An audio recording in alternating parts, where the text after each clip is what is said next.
বুখারী শরীফে ইবনে রিফাত থেকে বর্ণিত, আল্লাহর রাসূল বলেন, মানিক বাররাত কদমাহু ফি সাবিলিল্লাহ হারামাল্লাহু আলান নার।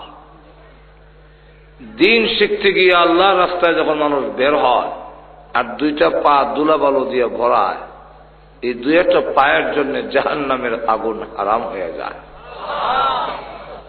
ইমাম বুখারী রাহমাতুল্লাহ আলাইহি বুখারী শরীফে আরো আনছেন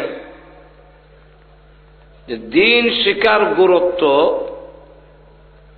আমল করার চাইতে বেশি, জানার গুরুত্ব পালন করার চাইতে আরো বেশি। কারণ নামাজ জানলে যে কোনো জায়গায় নামাজ আদায় করলে নামাজ হবে, আর নামাজ যদি না জানে কাবা ঘরের সামনে গিয়ে পড়ে কইবনি আর তো ধরে কন, তাহলে সালানিটা হইল আমল আর শিকনটা জানাটা হইল এলেম। এলেমের গুরুত্ব অনেক বেশি। এই কারণে ওই যে দাওয়াত ও তাবলীগ, এটাও একটা চলতি ভিত্তিক মাদ্রাসা। জানার জন্য মানুষ ঘর থেকে বের হয়ে প্রয়োজনে 3 চিল্লা লাগাও তো শিখো, ধরে কোন ঠিক কিনা। কিন্তু অনেকে কব ঘর থেকে যাইব তবলিগ, বউ কইতে যায়, ধরে কোন কয়নি। আমি যদি ওয়াজ থেকে গিয়ে আমার বউ ঠিক পাই, তাহলে আরেক বেটার বউ সম্পর্কে আমার খারাপ ধারণা হওয়ার কথা না। আর আমি যদি ওয়াজ করে গিয়া আমার ঘর বউ ঠিক না ভাই, তো আমি মনে করি ওগুলোর বউ বুঝি এরকম হই। যারা কয় যে তবলিগ যায় বউ কইতে যায়, হে আসলে ওয়াজ করে গে হের বউ ঠিক পায় না, এর লেগে আরো জনের বউ সম্বন্ধে মন্তব্য করে। ঠিক কিনা? আমার এলাকার এখন বেটা ওয়াজ করে বক্তা, এর আগে বেটা নিজেও 3 বছর বিদেশ থেকে আয়া এখন বেটা ওয়াজ করে, এই যে তবলিগ ওয়ালারা তবলিগ যায় বউ কইতে যায়। আমি শুনতাছি বাড়ি থেকে আরেক বক্তা উঠছে উঠটা কয় যে আমার আগে যে এক বেটা কইল তবলিগ যায় বউ কইতে যায়, উনি যে 3 বছর বিদেশ আছিল তখন কি তার বউ সোনালী ব্যাংক জমা দিয়ে গেছিল? তাহলে এই সমস্ত অবান্তর কথা দিন শিকার থেকে দূরে সরাবার জন্যে, আমার ইমান আমল শিখবার জন্য প্রয়োজনে ঘর থেকে বের হওয়ার দরকার আসেনি? আরো ধরে কন তো দাওয়াত ও তাবলীগের কমিটি, এটা একটা চলতি ভিত্তিক মাদ্রাসা, যে শিকার জন্যে যে ওয়াজ মাহফিল আসছেন উদ্দেশ্য কি? শিকার জন্যে। এই শিকার জন্য যখন ঘর থেকে বের হয়, আল্লাহর রাসূল বলেন কোন মানুষ যদি রাস্তায় চলে ইলম তালাশ করার জন্য, আল্লাহ রাব্বুল আলামিন তার জন্য জান্নাতের রাস্তা সহজ করে দেন। মান সালাকা তরিকান ইয়ালতামিসু ফীহি ইলমা সাহহালাল্লাহু লাহু বিহি তরিকান ইলাল জান্নাহ। আল্লাহ রাব্বুল আলামিন তার জন্য জান্নাতের রাস্তা আসান করে দেয়। তাহলে আমরা আজকে এখানে আসছি, আসার মূল উদ্দেশ্য হইল দিন শিখা, আল্লাহ এবং তার রাসূল সম্পর্কে জানা এবং বোঝা, সঠিক পথের দিশা নিয়ে যাওয়া। কোন পথে পরিচালিত হইলে আমি আখিরাতে পরকালে জাহান্নামের আগুন থেকে মুক্তি পাবো, জান্নাত লাভ করতে পারবো, সেই পথটি শিকার উদ্দেশ্যেই মানুষ ওয়াজ তাফসীরের আশা। আরো ধরে ঠিক কিনা? কিন্তু আমাদের দেশের কিছু আরো এমন আছে যে ওয়াজও গেলে হে আরো নষ্ট হয়ে যায়। হেদায়েতের পথ না দেখাইয়া উমুক কাবের উমুক ফাসেক, যেমন বোঝা যায় হ্যাঁ এটার একটা ফ্যাক্টরি খুলে দিয়েছে। কালো চশমা চৌকে লাগাইলে সারা দুনিয়া যেমন অন্ধকার দেখা যায়, হেরাও কাফের চশমা লাগাইলেছে, সারা দুনিয়া কাফের ছাড়া কিছু দেয় না। তখন মানুষ আসে কিছু হেদায়েত নেওয়ার জন্যে, তখন মানুষকে দেখা যায় হেদায়েত না দিয়া আরো বিশুদ্ধ গার ছড়াইয়া দেয়। যেরকম ঠিক কিনা? এমনও লোক আছে দেওবন্দের উলামায়ে কেরাম এবং দেওবন্দকে গালিগালাজ করে, অথচ ফজিলতের জন্য তার নামের পরে দেওবন্দি শব্দ লাগায়। যদি এরা অত খারাপ শব্দ হইতো তাহলে হের নামের পরে লাগায় কেন? কোন মানুষকে তার নামের পরে লাগাইব যে আব্দুর রহমান শয়তানি? কেউ কি তার নামের পরে লাগাইব যে আমি আব্দুল সাত্তার ফেরাউনি? তো আমাদের দেশে অনেক লোক এমন আছে যে দেওবন্দের উলামায়ে কেরামের এমনি আপনারা বুঝাইবার লেগে গাইলা আর বরকত নিবার লেগে হেরান নাম আইনা পিছাদা লাগায়। সারা বিশ্বের মুসলমান এখন ঐক্যবদ্ধ হওয়ার দরকার। যেরকম ঠিক কিনা? সারা বিশ্বের মুসলমান আজকে যে পরিস্থিতি আছে, আজকে বাংলাদেশের মুসলমান পিছনে যাচ্ছে, আর আমেরিকার মুসলমান দেখলাম এবং ইউরোপের, ইংল্যান্ডের, এরা আমাদের চাইতে অগ্রগামী, আর আমরা আছি এখন মারামারিতে। আর ওরা এত অগ্রগামী যে আজকের ইউরোপে, আমেরিকাতে, স্বয়ং আমেরিকাতে এমন কোন দিন নাই যে মসজিদ গুলাতে প্রতিদিন 10 জন, 15 জন, 20 জন খ্রিস্টান কালিমা করে মুসলমান হচ্ছে। এবং ইংল্যান্ডে এবং আমেরিকাতে যতগুলো মসজিদ হয়েছে, বেশিরভাগ মসজিদ হয়েছে দাওয়াত ও তাবলীগওয়ালাদের মাধ্যমে। ইংল্যান্ডের তাবলীগী মসজিদে একটা মসজিদ এত বড়, 15,000 লোক একসাথে নামাজ পড়তে পারে। আর এখন নতুন কইরা যে মার্কাজ হয়েছে, এটা 13 একর জায়গা লইয়া ইউরোপে, ইংল্যান্ডের মতো দেশে। এবং ইংল্যান্ডের মুসলমান আজকে এত অগ্রসর, আমেরিকার মুসলমান এত অগ্রসর, ইজিপ্ট থেকে, মিশর থেকে একজন কারি সাহেবকে 1 ঘন্টার জন্য আনছে কোরআন তেলাওয়াত শোনার জন্য $6,000 খরচ করে। তো কোরআন শোনার জন্য তাদের কত আগ্রহ, যে কোরআন শোনার জন্য 1 ঘন্টা কোরআন তেলাওয়াত শুনবে, $6,000 খরচ করছে। বেটার স্পেশাল বিমান ভাড়া দিয়া, খাওয়া দাওয়া 5 স্টার হোটেলে রেখা এরপরে আনছে। আর আমরা বাংলাদেশের মুসলমান কি পরিমাণ অগ্রসর, 10,000, 15,000 দিয়া গজল শুনবার লেগে বক্তা কিনে আনে, আকাশের লক্ষ্য তারা উন্ত, আকাশের লক্ষ্য তারা। যেরকম ঠিক কিনা? তাহলে এখন চিন্তা করেন, এরা আগাইল না আমরা আগাইল? হ্যাঁ আমার, অথচ গানে মানুষকে রিয়াকশন করে আর আল্লাহর কোরআনে মানুষকে অ্যাকশন করে। আল্লাহর কোরআন শুনে মানুষ হেদায়েতের পথে আসে, ডাকাত ভালো হয়, সুর দরবেশে রূপান্তরিত হয়। আর গান শুনে কোন মানুষ, আমি দেশ বিদেশে সফর করিয়া আজ পর্যন্ত পাইলাম না যে গান শুনতে শুনতে দরবেশ হয়ে গেছি। কিন্তু আমরা শত শত ঘটনার প্রমাণ দিতে পারবো যে আল্লাহ কোরআন শুনে ডাকাত অলিতে রূপান্তরিত হয়ে গেছে। মানুষের দিল চেঞ্জ করে ফেলে আল্লাহর কোরআন। এবং কোরআন চিরন্তন, আগেও আছিল, এখনো আছে, কিয়ামত পর্যন্ত। আর গান বদলে, মানুষে কয় বাদ দাও, ভাল লাগে না। আমি ছোট সময় দেখছি প্রথম খুব হাটে ঘাটে সব জায়গায় একটা গান, রূপবানের গান গাইতো কাজে, এদের অস্তিত্ব নেই, শেষ। কিন্তু আল্লাহর কোরআন আজ থেকে 1,500 বছর আগে নাজিল হয়েছিল, তার তেলাওয়াত আগেও ছিল, এখনো আছে, কিয়ামত পর্যন্ত আল্লাহর কোরআনের তেলাওয়াত অব্যাহত থাকবে। গালাগালি আইব আর যাইব, কোরআন যাবে না। কিন্তু আপনাদের ভাইপাড়া যতগুলো মসজিদ আছে, প্রত্যেকটা মসজিদের ইমামে আলহামদু সূরাতুল ফাতিহা পড়ে। করে না? ব্রাহ্মণবাড়িয়া দেবেন কে দেখবেন ইমাম সাহেব আলহামদু পড়ে, ঢাকা দেবেন পড়ে, মক্কা দেবেন পড়ে, মদিনা দেবেন, সেখানে ইমামও আলহামদু পড়ে। কিন্তু যত শুনে আজ পর্যন্ত কেউ কইছে না এগুলো বেমজা লাগে, এটা বদলেন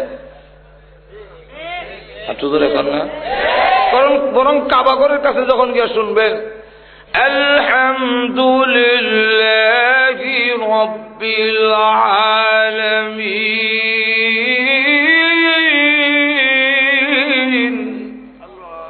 তখন মনে হয় যে এই মাত্র শুনলাম। একটু জোরে কর না। এক কারি সব পড়ছে এক টানে আলহামদুলিল্লাহি রাব্বিল আলামিন আর রহমানির রহিম মালিকি ইয়াউমিদ্দিন ইয়াকা না'বুদু ওয়া ইয়াকা নাস্তাঈন।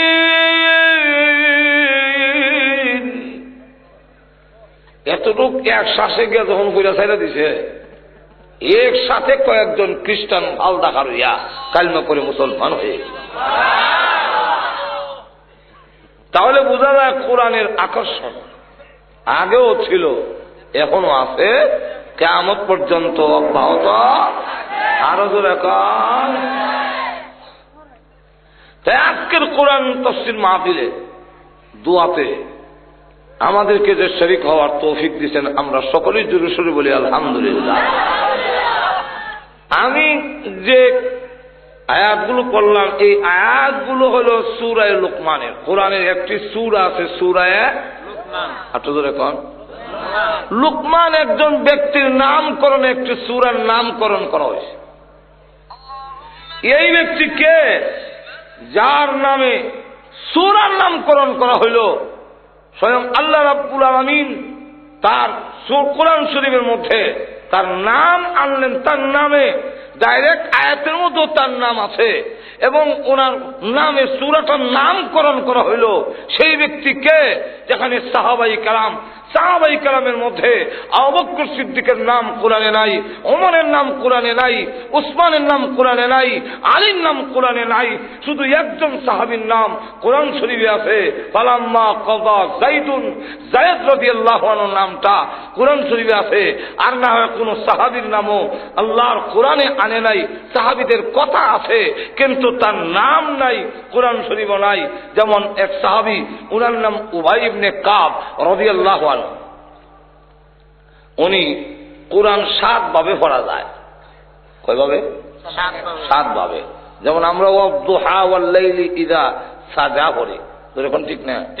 এক সাহাবী পড়তেছে ওয়াদুহি ওয়াল লাইলি ইযা সাজি মা ওয়াদ্দা'আকা রাব্বুকা ওয়া মা ক্বালি।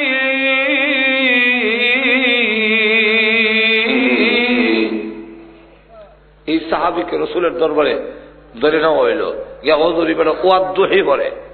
রাসূল কো ছেড়ে দাও, জিবরাইল আমারে দুহি কইরাও শুনাইছে। সুবহানাল্লাহ। আর তো ধরে কোন তো 7 ভাবে যে কোরআন শরীফ নাযিল হয়েছে, এই 7 কারি সাহেবের মধ্যে একজনের নাম হলো উবাই ইবনে কাব। ওনার ফরা খুব সুন্দর ছিল। আল্লাহর নবী সাহেব রাহমাতুল লিল আলামিন ডেকে বলেন, রে উবাই ইবনে কাব, একটু কোরআন শরীফ তেলাওয়াত করে তুমি আমাকে শোনাও। উবাই ইবনে কাব রাদিয়াল্লাহু আনহু বলেন, ইয়া রাসূলুল্লাহ, ইয়া হাবিবাল্লাহ, ও আল্লাহর নবী, যাকে কোরআন শিখাইছেন স্বয়ং আল্লাহ এবং যার কাছে কোরআন নাজিল হয়েছে, সেই নবীকে আমি তেলাওয়াত করে শোনাবো। অক্ষমতা প্রকাশ করলেন, হুজুর আমি আপনারও শুনাইতাম। আল্লাহর নবী বলেন, উবাই, কোরআন শরীফ তেলাওয়াত করে আমাকে শোনাও।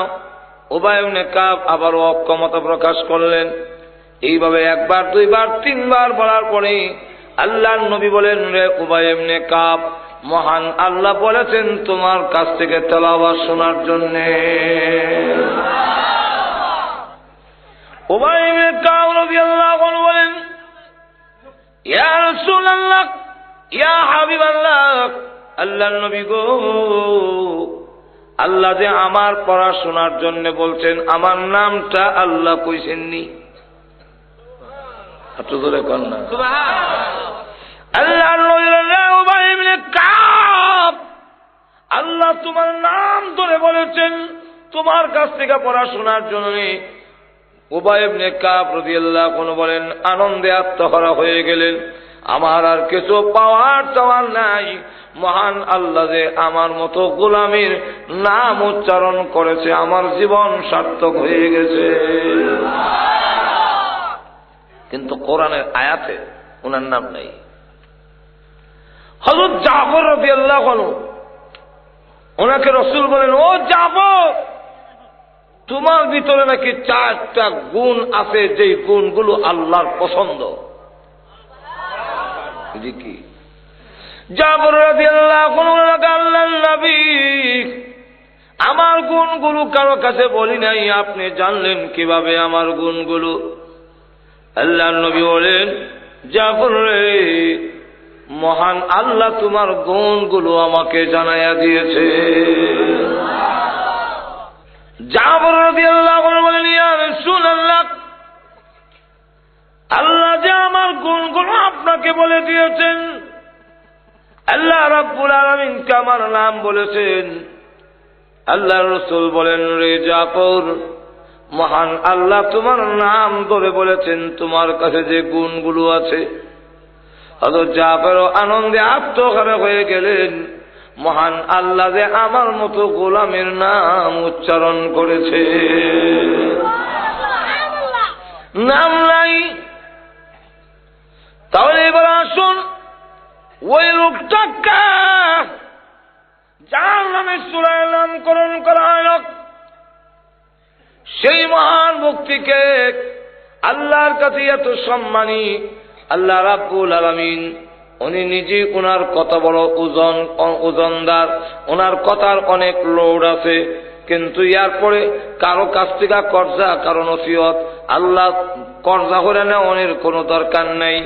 কিন্তু লোকমানে হাকিম তার ছেলেকেই লক্ষ্য করে যেই নসিহত করেছিলেন, আল্লাহর কাছে এত পছন্দনীয় যে মহান আল্লাহ রাব্বুল আলামিন তার নসিহতগুলো গ্রহণ করে কোরআনের আয়াত বানাইয়া বিশ্ব নবীর কাছে ওইগুলো নাজিল করেছে। লুকমানে হাকিম তার ছেলেকে যার নসিহত করেছিলেন, সেই নসিহতগুলো দেখা গেছে যে আল্লাহ রাব্বুল আলামিন কোরআনের আয়াত বানায়া বিশ্ব নবীর কাছে নাজিল করেছেন। আল্লাহর কথা তো কত দাম, কেউ কাছ থেকে তো আল্লাহ কর্জা হয়ে নেওয়ার দরকার নাই। এই লোকটার কত সম্মান, যে কত মর্যাদা, তার কথাগুলো মহান আল্লাহর কোরআনে কালামের ভিতরে জায়গা পাইলে। একটু জোরে কর না।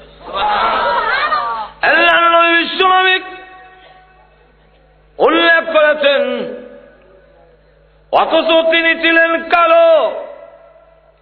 ওই লোকটা এমন কালো, হাসি তার মতো কালো লোক হয় না, নাকের সেন্টার ঠিক নেই, ঠোঁট মোড়া, ভার মধ্যে রেল লাইনের মতো ভাড়া, আবার গোলাম বাড়িও, তাহলে কোন দিক থেকে তার কোনো ভালো কোয়ালিটি নাই। এত সম্মান আর ইজ্জত। আল্লাহর নবী রাহমাতুল লিল আলামিন বলেন, 3 কালোকে আল্লাহ শ্রেষ্ঠত্ব দান করেছেন, সম্মান দিয়েছেন। এর মধ্যে এক কালোর নাম হলো লুকমানে হাকিম। লুকমানে হাকিম হলো এক কালা। এই কালা এত ইজ্জত, এত সম্মান, ফেরেশতারা তাকে সম্মান দেয়, গাছে মাছে তাকে সম্মান দেয়। এত ইজ্জত আর সম্মান কেন? আল্লাহর নবী বলেন, 3 জন কালোকে যে সম্মান দিয়েছেন, এর মধ্যে একজন হলো লোকমানে হাকিম, 2 নম্বর আরেকজন হলো হযরত বিলাল। দেখতে কালো, মক্কার লোকেরা বলে কালা কাওয়া, কালা কাওয়া বলে আখ্যায়িত করে।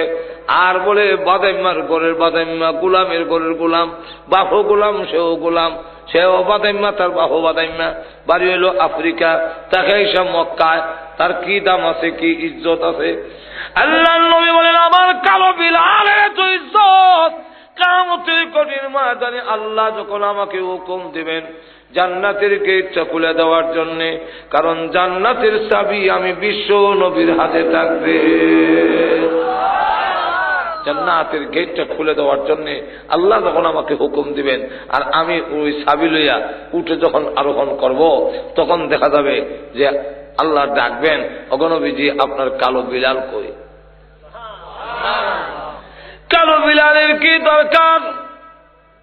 ওই সময় কালো বিলালকে বলা হবে নবীজি উটের উপরে, আর কালো বিলাল নিচে থেকে উটের লাগাম ধরে আল্লাহর নবী বিশ্বনবী রাহমাতুল লিল আলামিন যে জানায়া দিয়েছেন, ওই কিয়ামতের কঠিন ময়দানে আল্লাহর নবী বিশ্বনবী রাহমাতুল লিল আলামিন বলেন, আমার ডান পাশে থাকবে আবু বকর, বাম পাশে থাকবে ওমর, আর বিলাল তুমি নিচে থেকে উটের লাগাম ধরে ধরে আল্লাহর তৈরি জান্নাতের ভিতরে আমার সাথে তুমি ঢুকবে। যদিও কালো, কিন্তু তার কত ইজ্জত, কত সম্মান, জোরে কোন ঠিক কিনা? আরেকজন কালার নাম হলো মাহজা, তিনি উমরের আযাবকৃত গোলাম ছিলেন, কিন্তু আল্লাহ রাসূল বলে মা তার এত ইজ্জত আর সম্মান, জান্নাতের মাঝখান দরজা থেকে তা আহ্বান করা হবে। তাহলে এখন চিন্তা করেন, এত সম্মানী হযরত লুকমান কেন? একদিন তিনি হাজার হাজার মানুষের সামনে ওয়াজ করতেছেন, আর সকলে বড় ইজ্জতের সাথে সম্মানের সাথে তার কথাগুলো শুনতেছেন। তার কথাগুলো কত ওজন, কত লোড, যে আল্লাহ রাব্বুল আলামিন তার কথাগুলো গ্রহণ করে কোরআনে আনছেন। চিন্তা করছেন ব্যাপারটা? এখন আল্লাহ ওয়াজ করতেছে, তো এক লোক দাঁড়ায় গেছে মাহফিলের মাঝখান থেকে, দাঁড়ায় কয় যে আমি একটা প্রশ্ন করতে চাইছিলাম, সাহস পাই না, আর ভিতরে যে একটা খুটকুটি আরম্ভ হয়েছে, না করলে শান্তিও হইতাছি না, অনুমতি যদি দেন তাহলে কিছু প্রশ্ন করবে। আমার লক্ষ্য করে দেখেন যে এই অবস্থায় আল্লাহর নবী বিশ্বনবী রাহমাতুল লিল আলামিন যে বলছেন কালো লোকের দাম, তো ওই লোকটা দ্বারা কয়, ও লোকমান, আমি আপনাকে প্রশ্ন করতে চেয়েছিলাম একটি, কিন্তু সাহস পাই না, কারণ আপনার সমপাঠী একসাথে স্কুলে পড়েছিলেন, কিন্তু দেখা যায় এখন এমন জায়গায় গেছে বেটা মন্ত্রী বই দিছে, এমন অনেক কথা কইতে সাহস করা যায় না, সাহস পাওয়া যায় না। তো লোকমানে হাকিম এত সম্মানে গেছে যে আমি এখন কেমনে তারে করি, একটা কথা বলতে চেয়েছিলাম, সাহস করতাম পারি না, ভয় করে, আবার না কইলেও আমার মন শান্তি হইতেছে না। আপনি অনুমতি দিলে আমি একটা প্রশ্ন করতে চাই। জিজ্ঞাসা করে যে কি বলো, প্রশ্নটা কিটা? প্রশ্নটা হইল, আমি এক মাঠের মধ্যে এক লোকমান আমার সাথে ছাগল রাখতো, বকরি চড়াইতো, ঠিক দেখতে আপনার মতোই, না হই মনই, হ্যাঁ সেন্টার ঠিক নাই, টুট মোটা, পায়ের মধ্যে রেল লাইনের মতো ভাড়া, এই মনুই বাটি বুটি, এই মনুই হেট বড়, এখন আপনার মতোই দেখতে, কিন্তু আপনি সেই বকরির রাখাল, ছাগলের রাখাল, এটা কইতাম কেমনে? এটা তো সাহস পাই না। আর মনের মধ্যে খালি বার আমার মানে কুটকুটিতেছে যে লোকটা যেমন হেলই না এটা, এখন শান্তি পাইতেছি না। তাই আমি আপনাকে জিজ্ঞাসা করতে চাই, যেই মাত্র কথা বললেন, লোকমানে হাকিম বলেন, আমি সেই লোক যিনি তোমার সাথে মাঠে বকরি চড়াইতাম। কারণ আল্লাহওয়ালারা তার পিছনের ইতিহাস স্বীকার করতে একটুকু দ্বিধাবোধ করে না, পিছনের কথা তারা ভুলে যায়, তারা আল্লাহর শুকর আদায় করতে পারে না। আর সত্যিকার আল্লাহর বান্দা যারা, তারা তার পিছনের কথা স্বীকার করে, বলে এই নিয়ামত আমার আল্লাহর দেওয়া। জোরে কোন কার দেওয়া? আরো জোরে আওয়াজ দিয়ে বলুন কার দেওয়া? খলিফাতুল মুসলিমিন ওমর রাদিয়াল্লাহু আনহু, তিনি দেখা যায় ওই অবস্থা ছাড়াতে পারেনি। তিনিও একটি মাঠ দেখে চোখের পানি ছেড়ে দিয়ে কাঁদলেন। লোকেরা জিজ্ঞাসা করে, ওমর, এই মাঠটা দেখে আপনি চোখের পানি ছেড়ে দিয়ে কাঁদলেন কেন? উনি ডাক দিয়া বলেন, আমি ছিলাম এই মাঠের একজন রাখাল, আমার কোন ইজ্জত সম্মান ছিল না। আমার আব্বা আমাকে চট দিত আর বলতো, ওমর রে, তোর মাথার মধ্যে উটের লেদা ছানাইলো কেমনে? কিন্তু মাথা লেদাই তোকে লেগে বাবা ওই গরমের সময় যে সময় রোদ উঠে এই সময় উডের ভিসে গিয়ে ছায়ার লেগে বয়ে তাই আর উডে মাথা লেদ আছে না আমার উপরে যায়। তো আব্বা সর দিয়া লম্বা একটা ফুল আমার আল্লাহ দিল, এটার আকল বুদ্ধির লেশও নাই। উডের ভিসে বলে যে তোর লেদা দেবো সানা দেবো এটাও বুঝোস না।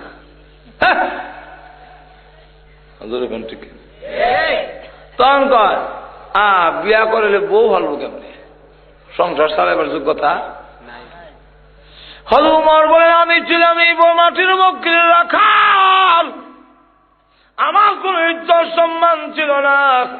আজকে মাঠটা দেখে কান্দি খোদা গো, কত ইজ্জত দিয়েছ, কত সম্মান দিয়েছ। আমি এখন বকরির রাখাল না, আমি এখন উটের রাখাল না, আমি আমিরুল মুমিনিন, আমি খলিফাতুল মুসলিমিন। আমি উমরকে এত ইজ্জত দিয়েছ, আমার আঙ্গুলের ইশারায় অর্ধেক পৃথিবী পরিচালিত হয়। এখন আমার আঙ্গুলের ইশারায় চলে। সুতরাং আমার এই জিনিসটা ইয়াদ থাকলেই শুকরিয়া আদায় করতে সুবিধা। আর পিছের কথা যখন বুঝলায় তার জবান দিয়ে আল্লাহর শুকুর আসে না। লোকমান হাকিম বলেন আমি সেই লোক, যে লোক বকরির রাখাল ছিলাম, আমার কোন ইজ্জত সম্মান ছিল না। আমি কালো লোক, সামাজিক ভাবে কালো এবং গঠনদার ভালো না। সমাজে তাকে বেশি ইজ্জত দেয় না, সম্মান দিতে চায় না। আমি সেই লোক। এমনি লোকটা ডাক দিয়ে বলে আপনি যদি সেই লোক হয়ে থাকেন তাহলে আমি বকরির ছাগলের রাখাল রয়ে গেলাম, আপনার এত ইজ্জত সম্মান কেমনে হইল, এই বেশ কমরা কেমনে হইল আমি জানতে চাই। লোকমান হাকিম বলেন তুমি কি চাও দুনিয়া এবং আখিরাতে আমার মতো ইজ্জত আর সম্মানের অধিকারী হতে? আমরা কি তখন আপনারা চাইতেন না? একটু ধরে কম দুনিয়া এবং আখিরাতে আমি সম্মানী হই, এটা আপনারা চাননি? আরো ধরে কম। লোকমান হাকিম যে মাত্র বলেছে সেই লোকটা ডাক দিয়ে বলে হ্যাঁ লোকমান হাকিম, আমিও তোমার মতো দুনিয়া এবং আখিরাতে সম্মানিত হতে চাই। লোকমান হাকিম বলেন যে সমস্ত গুণের কারণে আমাকে আল্লাহ এত সম্মান দিয়েছেন, সেই গুণগুলো তুমি অর্জন যদি করতে পারো, জেনে রাখো তোমারও সম্মান দুনিয়া এবং আখিরাতে বেড়ে যাবে। তুমি যদি আমার মতো সম্মানী হতে চাও, যে সমস্ত গুণগুলো আমি অর্জন করছি সেই গুণ তুমি অর্জন করো, তাহলে দুনিয়া এবং আখিরাতে তুমি সম্মানিত হইবা। এই গুণগুলো কি? গুণ হইল 9টা। এখন কয়টা? কইতাম নি? আরো জোরে কম না, অসুবিধা হইতেছে। 1 নম্বর চোখ দৃষ্টির নিচের দিকে রেখ। কোন দিকে? কেন? আল্লাহ বলছে قل للمؤمنين يغضوا من أبصارهم।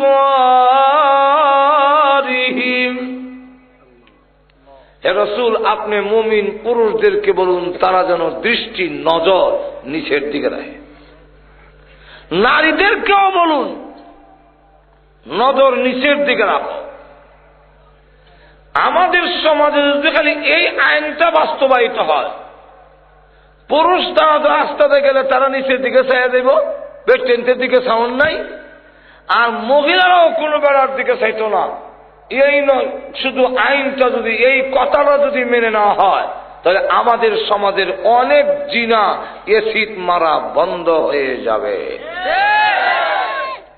কিন্তু তা না করে আরো কয় নারী পুরুষের কাঁধে কাঁধ মিলাইয়া কাজ করতে হবে। নারী পুরুষে মিলে কাঁধে কাঁধ মিলে কাজ করতে। দেশকে সমৃদ্ধিশালী করতে হলে,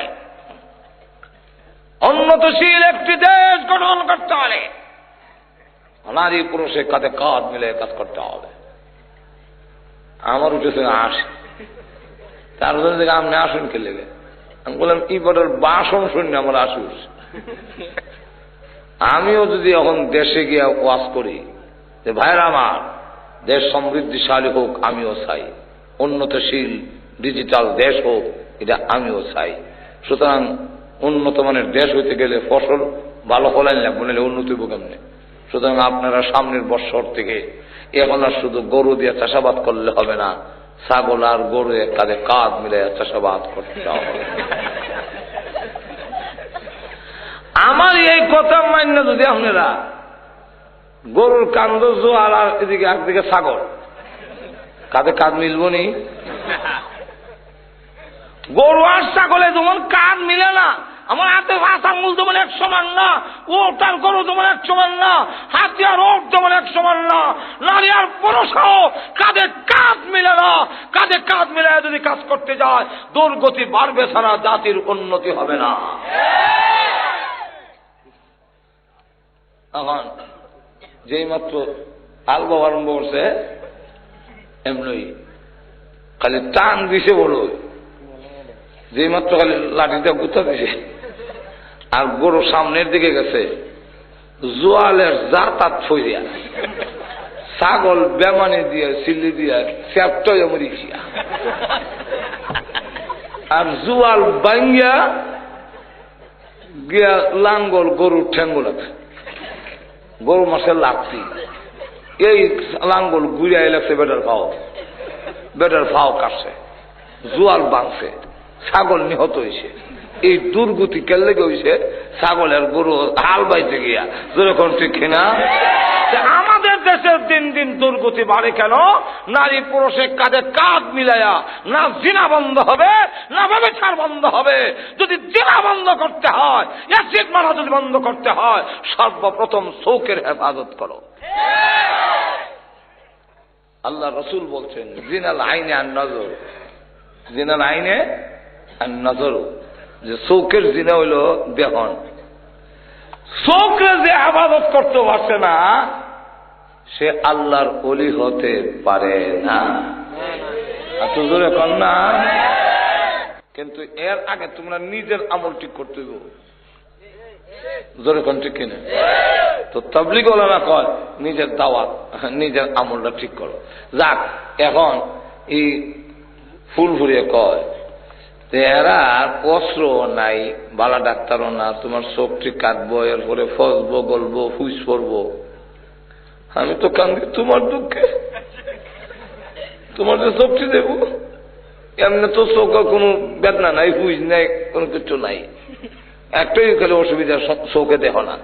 কিন্তু এরা তো বালা ডাক্তার না, বালা ডাক্তার হলে স্যাম্বল খুলে থাকতো, বালা যন্ত্র নাই, খাইটা দেবো আর তোমার চোখ নষ্ট হয়ে যাবো। তখন আমি লয়ে করবো মগলতে ফেলাই দেওয়া যাবো আমার উপরে, আমি আর না তোমার আসলে এটা কাঙ্ক্ষী। এখন বোঝে বাধা হইয়া দাঁড়াইছে, আসলে কি এর মহব্বতে না নিজের মুখোশ উন্মোচন হয়ে যাব, নিজের অবস্থা খুলে দেব ইটার লেগা, যখন ঠিক না ঠিক না। এখন হে বোর কথাই মন মানা মানে বউ যা কথা ওই ঠিক। আমরা দেশেও কিছু লোক আছে, যাইও না তসির, যাইও না হক্কানি উলামায়ে কেরামের কাছে, যাইও না আলিম ওলামার কাছে, যাইও না তবলিগ ওলাদের কাছে, গাট্টি সুর ইতা সুর কইয়া, এটা কোনো নবীর আদর্শ নিভাবে কম। যাক, এসরে কইলো গাট্টি সুরা কাছে বদনা সুরাইতে কইয়া ইটা কেল লেগে ফিরাইতে চায়। ফিরাইবার কারণ হইল যখন নাকি তবলিগ গিয়া 3 চিল্লা দিব, দিয়ে হের চোখের পর্দা কাটা লেব, কাটলে পরে এই আয়া দেখবো আমি বেটেন লুয়ে তামসা করি, আতায় মাথা আতাইয়া দেব, কেন বিড়ি সুরট খাই। ইটা যখন আয়া দেখবো তখন খুব আমি যদি 3 চিল্লা দিয়ে দেখলাম, আপনি যদি হাজার অন্ধকারের মধ্যে, তখন ফিরে 3 তালাক দিয়ে দেবো গা। এর লেগা এরা লোকরে আটকাইবার লেগা তারা মুকুট যেন খুললা না যায়, এই কারণে দ্বীনি মাহফিল হক্কানি উলামায়ে কেরাম এবং সত্যিকারের দাওয়াত ও তাবলীগ ওয়ালাদের কাছেও যাইতে দেয় না। যাক, ওগুলো দইরিয়া হেরে জোর করে নিয়ে অপারেশন করলিছে। অপারেশন করেছে বলে ডাক্তার তখন লাগবো 3 দিন। থাকলে পরে তাকে মাকে আমার ফুল ফুলের একটু দেখাই আর পরে তাও নেই, গলা ফেলে দাও। তখন লাগে যদি ফুলা তাহু মাকে আমার ফুল ফুলের একটা নজর দেখে লাই, নাহলে আমার কোনো অসুবিধা, আমার রান্না বাঁচত না। এখন দৌড়ে বসে প্যান্ডিস লুই হই এটা ফুল বলে ফুল ফুরিকা দরজার আড়ালে লুকাই রয়েছে খেলে গা লুকাইবার